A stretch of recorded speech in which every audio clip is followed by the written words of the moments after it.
Hello and welcome to this edition of Nailed It. This is vlog entry number 2. We're going to be doing a shop tour of my shop. So, welcome to my shop. That's right, the entire thing is outside. I have it all covered up right now because we had some rain recently and I have to cover everything that I own, otherwise it'll get rained on and get rusty and nobody wants that. So give me a minute while I kind of unpack everything and you'll get a chance to see how I've set up my shop and why it's set up the way it is.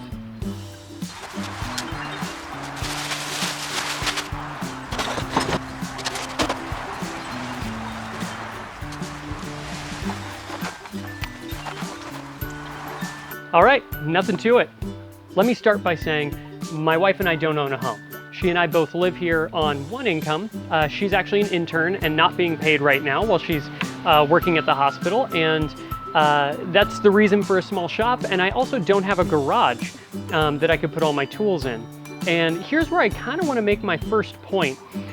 When I was younger, I used to think that I needed a lot of tools or the best tools to be able to build really neat things. And I've grown to learn that that's not true. In fact, a lot of the tools that I currently use, like my table saw, this router, a number of other tools that I have, I actually got when I was in high school, saved up money or asked for them as presents for Christmas or birthdays and things, and have kept them this long and really just maintained them to make sure that they would work. So if you're out there and you're just getting started and you're seeing what I'm doing and it gives you a little bit of inspiration, just know that you can buy a lot of good tools on things like Craigslist or hand-me-down tools from other people that maybe they'll even give you. And that's really kind of what I'm using at this point, because these are well over 10 years old that, you know, I'm still using them, and 10 years really isn't even that long for a lot of tools. So take that with you. You know, you don't need the biggest and best tools. So with that said, let's take a look around the shop. Right, so for starters, let's talk about the bench itself. This bench is actually made from an old door, an old solid core door. In fact, you can actually see the notch here for the handle and for the pin there to slide in and out when you grab the handle. So this is actually made out of an old solid core door, and I gave it 4x4s for legs and a couple beams across the bottom to help support that. I'll show you a picture from my very first video that I made, where I made that DVD rack, and you can actually see I didn't build any of the other structure for the rain and everything. In that video, my bench was just flat and there was nothing on it. And now, if I back this up a little bit, you can actually see that there's quite a bit of structure built around it. You can see here that there's a leg coming up there, up to the top where I put a roof on it. I actually put some umbrellas clipped to this little overhang thing here, just because when the sun comes up in the morning, it kind of hurts my eyes. And then, yeah, all the way over here. And one of the neat things about having a roof on here is I actually put in some LED lights as a strip. I don't know if you can see that around the top. And it's kind of like mood lighting, dance lighting inside my workshop. So when the sun goes down, I actually turn that on. It doesn't always do that, of course. I usually just have it on plain white, and that'll give me enough light. The other thing I do for light is I have, let me get my mask out of the way. I have this light that actually doubles as a speaker, and so I can actually play music. Let me turn this on. You can kind of hear it kick on there, that little boo-doo-doo-doo. Let's do that again.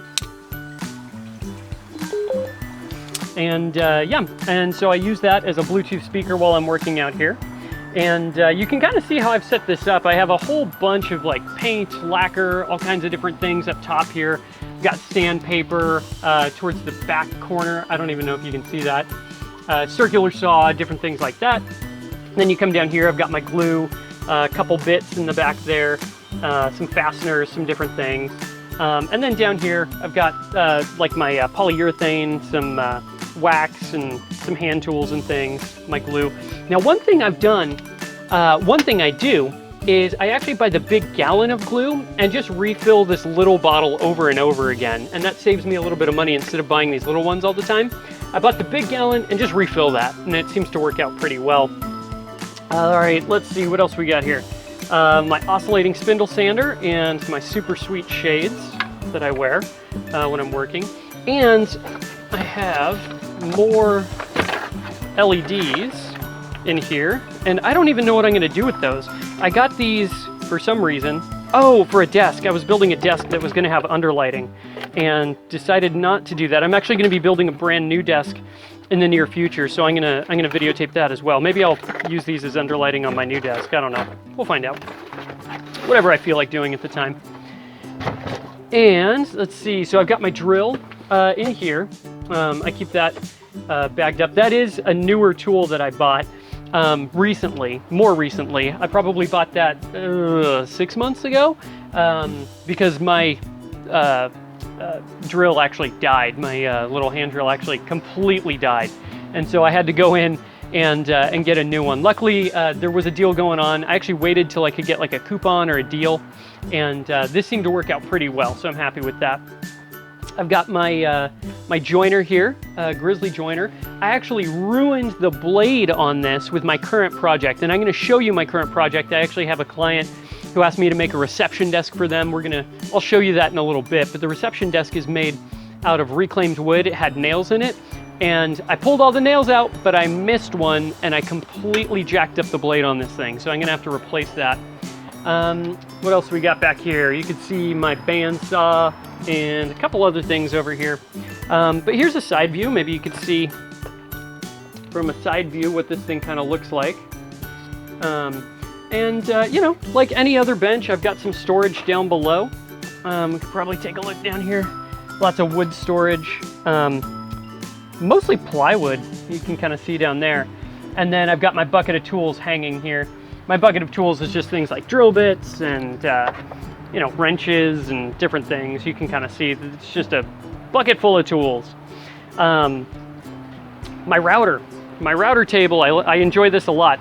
So my router table I actually made with a car jack. So you can kind of see, I'll set this down here.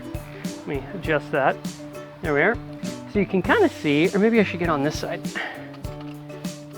There you go. How this thing works. Basically just crank this thing and it pushes that router right up.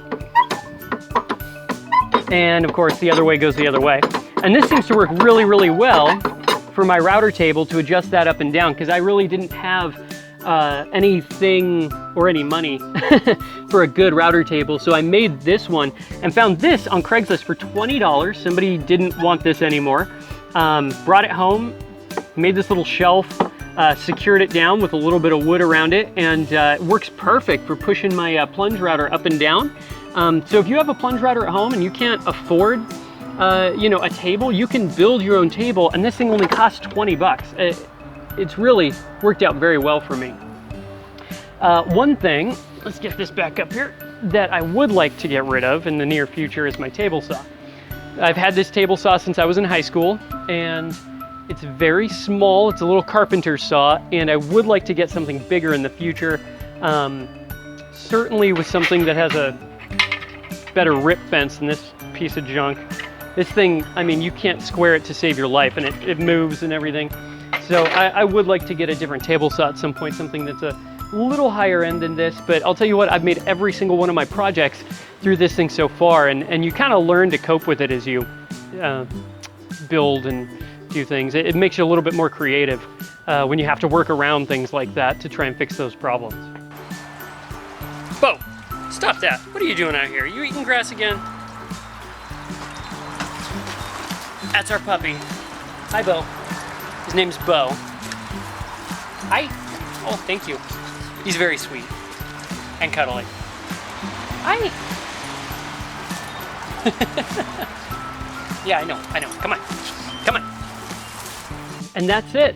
So as you can see, I don't have the best tools. I don't have all the tools that a lot of other people have, but I'm able to get a lot of different things accomplished and build a lot of things. In fact, not having all the tools or not having the best tools in some ways forces you to be a little more creative in how you get things accomplished. In fact, I'm gonna put a link somewhere here. In fact, I'll just point. I'm just gonna point and there's gonna be a thing that you can click on to a different channel, different video. A guy, his channel's called Make Something. And he recently put out a video about how to be creative. And the best way to be creative is limiting yourself in what you're allowed to do. And by limiting yourself, it forces you to think outside the box to solve that kind of problem. And so he gives a really good example in that video where he actually talks about the, making a little thing for your desk and how instead of using 4 pieces of wood, you're only allowed to use 3. It's very fun, very creative. So that's that. As promised, let me show you what I'm currently working on for one of my clients here. It's actually a kind of a neat desk. It's a blend between an industrial and what would you call that? Industrial and like rustic, I guess. You can't see all of the stainless steel here, but let me turn this camera on and see if I can show you here. So that is the desk as it's going to be completed. You can still see it's wrapped. Not all the stainless steel's unwrapped. Let me see if I can get kind of up top here. Show you what that looks like. Certainly not done. I'm still working on it. Let me go up these stairs here. So you can kind of see what that looks like. It was meant to be split level, and it's actually for a groomer, pet groomer. So this big side over here is meant to like put dogs on so that she can like inspect the dogs before, or cats or whatever, before they go back.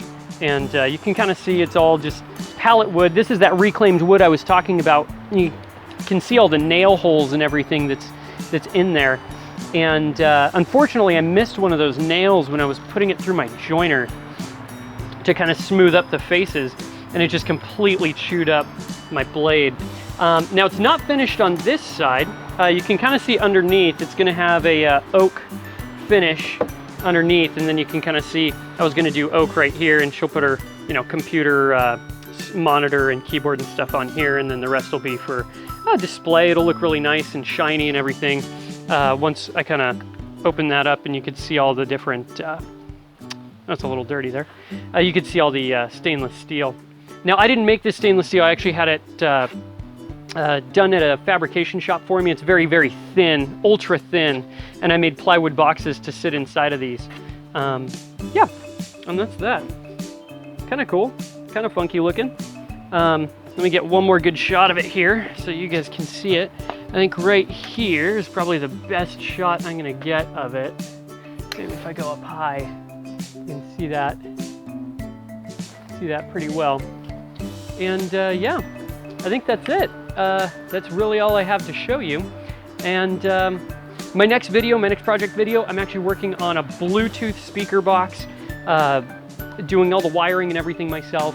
And yeah, that'll probably actually be 2 different videos, one about the wiring, one about the build for the box. It's going to be highly experimental, but it should be a lot of fun. So, hey, thank you guys for watching. You know what, you can follow me on Snapchat, Twitter, Facebook, all the different things. I'll include stuff below, so if you want to follow me on some of that stuff. I just got into Snapchat, and that is really fun. So I'll put my Snapchat name and stuff down there. That's a lot of fun to like see people or follow people on. Yeah, thank you guys for watching. Follow me on any one of those social medias that you enjoy, and I'm sure we'll see you if I can talk today. I'm sure we'll see each other again soon. Thanks again.